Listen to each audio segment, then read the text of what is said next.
Continuando com as explicações do Alter Rebbe, do Rav Shneur Zalman, conforme ele estava nos dizendo que a alma sagrada desce para esse mundo físico, para esse plano terrestre com uma missão. E é necessário entender qual a missão e qual o papel dela, que ela desempenha aqui nesse mundo, qual o objetivo de toda essa descida, de toda essa viagem, entre aspas. E nós vimos que a alma, antes de se incorporar, quando ela se encontrava na sua fonte, na sua origem, no plano espiritual, ela estava num estado elevadíssimo, num estado espiritual muito alto, estava conectada à divindade, vivenciava divindade e santidade apenas e tão somente. Em contraste a isso, quando a alma desce para esse plano terrestre, incorporando-se no corpo físico e está cercada de assuntos materiais, então tudo isso não só dificulta, mas até impede a elevação da alma, até a revelação das suas características básicas e essenciais. A alma fica reprimida dentro do corpo físico, na vizinhança da alma animal, e isso impede que ela se manifeste, isso impede ela de dar vazão à sua espiritualidade, impede ela de buscar a elevação, e mais do que isso, como a pessoa aqui é corpo e alma, e como nós falamos, não apenas a alma divina, mas também a alma animal. Então a pessoa aqui nesse mundo materialista, nesse plano terrestre, envolvida nesse corpo físico, com as suas tendências naturais, desejos, necessidades corpóreas, desejos e paixões físicas, etc.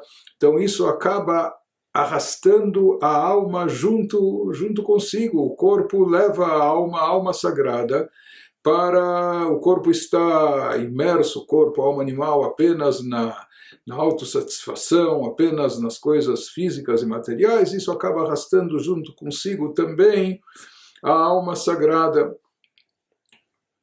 Por mais que isso é completamente diferente, até contrário à sua natureza, aquilo que ela está habituada, ou estava habituada quando na sua fonte, na sua origem, onde toda a sua vontade é estar, permanecer conectada a Deus e aprofundar essa conexão. Tudo isso o Alter Rebbe nos trouxe para enfatizar essa questão do porquê da descida da alma para o plano terrestre, qual o objetivo disso, qual a finalidade de tudo isso. Quando, se o objetivo é cultivar amor e temor a Deus, despertar esses sentimentos sublimes, isso a alma já tinha quando se encontrava na sua fonte espiritual, ou quando ela estava desprendida do plano terrestre e do mundo material. Então, dizer que a alma desce para esse mundo, e aqui nós temos que nos esforçar, especialmente durante a reza e a oração, que esse é o trabalho, o serviço que fazemos com o coração, para lapidar os nossos sentimentos, as nossas emoções e cultivar um pouco de amor e temor a Deus. A alma já possuía um amor e temor a Deus muito mais intensos quando ela se encontrava na sua fonte original, no mundo espiritual. Então, qual o objetivo e o significado de toda essa viagem, qual a missão da alma e o propósito da sua vinda para esse mundo. Então, prosseguindo nas palavras do Alter Rebbe, Hine mevoar bezoar, eis que consta no Zohar sagrado, a obra mestra da Kabbalah, man de lo mehapech meriru lemitka, let lechulka behai alma. Nos fala o Zohar que ze kol adam lo nivra ela bishvil ze. Uma afirmação interessante que o Zohar nos traz: aquela pessoa que não transforma o amargo em doce, essa é uma linguagem metafórica para dizer que aquela pessoa que não transforma e converte o mal em bem, ou que não converte o mal para o plano sagrado. Então aqui o amargo faz referência ao mal, enquanto que o plano sagrado é aquilo que metaforicamente é chamado do doce. Então nos diz o Zohar, aquela pessoa que não transforma o amargo em doce, em outras palavras, o mal em santidade, ele não terá porção no mundo vindouro, ele não herda sua parte no mundo vindouro. Isso é uma coisa muito grave. Todos nós queremos ter e assegurar uma porção no mundo vindouro. Então ele nos diz qual o motivo dessa gravidade. Se diz que a falta e ausência desse serviço espiritual transformacional de converter o mal em bem e santidade, simplesmente isso representa a ausência de significado na existência humana, porque nos diz o Zohar, Zeu Tachlit Kol Adam, o objetivo da existência de todo ser humano, o objetivo da vida de cada um de nós, o objetivo e finalidade da descida da nossa alma para esse mundo, é exatamente isso, lidar com o mal a fim de transformá-lo, convertê-lo para o bem, para o campo da Kedushá. É para isso que nós viemos a esse mundo, para isso que nós enfrentamos todos esses desafios. Porque lá em cima, entre aspas, no plano espiritual, não existe o mal. Lá, de fato, existia apenas então somente o bem, o sagrado, o elevado, o divino. Mas qual o objetivo de toda essa viagem? Algo tão paradoxal, chegar para um mundo como o nosso, desprovido de espiritualidade, ou sem divindade explícita, revelada, e o mal, as tentações, etc., escancarados diante de nós. Então ele nos diz, a pessoa foi criada, lo nivra ela bishvil zeh, o ser humano foi criado exatamente para isso, não para outra coisa, para enfrentar e superar esses desafios. E não só superar esses desafios, mas sair vencedor, convertendo e transformando os obstáculos, os desafios, o mal, em Kedushá, em santidade. Por isso, a partir dessa colocação do Zohar, fica claro para nós qual o objetivo da descida da alma aqui para o plano terrestre. Por mais que, de fato, como nós explicamos, isso se constitui numa descida muito acentuada, a alma sofre e pena com isso, ela se vê desconectada da sua fonte e raiz sagrada, ela se vê forçada a acompanhar o corpo e a alma animal atrás de prazeres físicos, de assuntos materiais, de coisas corpóreas, etc. Mas mesmo assim, isso tem um objetivo, não só que isso é necessário, vale a pena, isso tem como objetivo maior, que essa é a finalidade real da descida da alma desse mundo, exatamente a alma acabar, é um conflito grande, é uma dificuldade enorme que a alma sagrada passa, mas o objetivo justamente consiste nisso, dela refinar e elevar o corpo físico, elevar a matéria, refinar a alma animal. Isso significa transformar o amargo em doce, converter o mal em bem e sagrado. Se diz, ou seja, esse é o desafio, que lá em cima a alma não tinha esse desafio, mas como nós vamos ver, justamente passando por esse teste, passando por esse desafio, a alma consegue alçar voo, por assim dizer, ela consegue atingir alturas elevadas em termos espirituais, em termos de santidade, maiores e superiores ao nível original, que já era muito elevado, que ela se encontrava, porém, após passar por esse desafio, saindo vencedora dessa batalha, conseguindo transformar o amargo em doce, transformar o mal em santidade, isso dá um efeito de propulsão que faz a alma se elevar para níveis jamais atingidos. Então se diz que justamente o fato da alma lá em cima estar vivenciando divindade, etc., isso não é novidade, porque nem existe outra opção. Lá o habitat natural da alma é apenas e tão somente espiritualidade.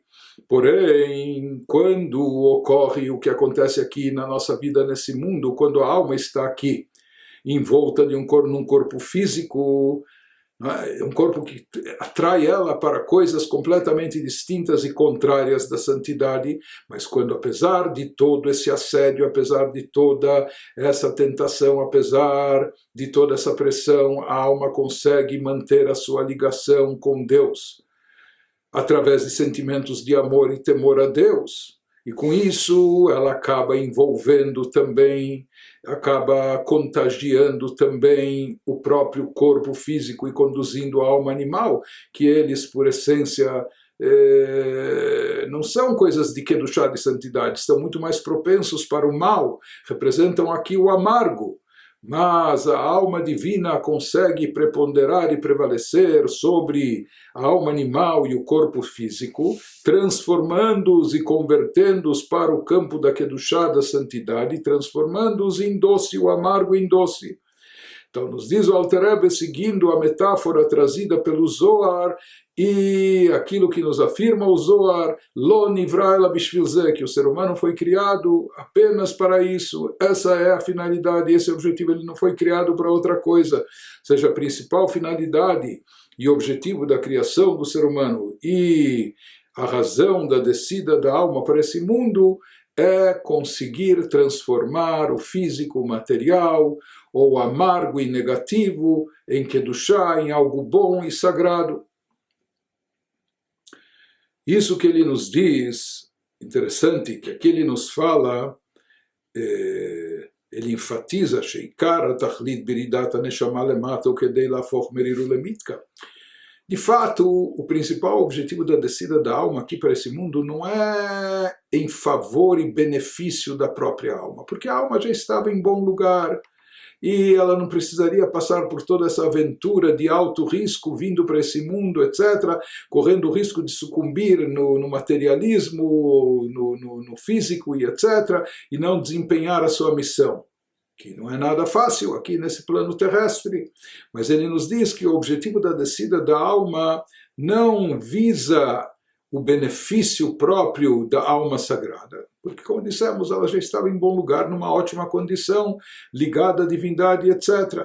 Mas sim, o objetivo aqui visa refinar, purificar, elevar e santificar o plano físico, o plano terrestre, o mundo material, o corpo, a alma animal, transformar o amargo em doce.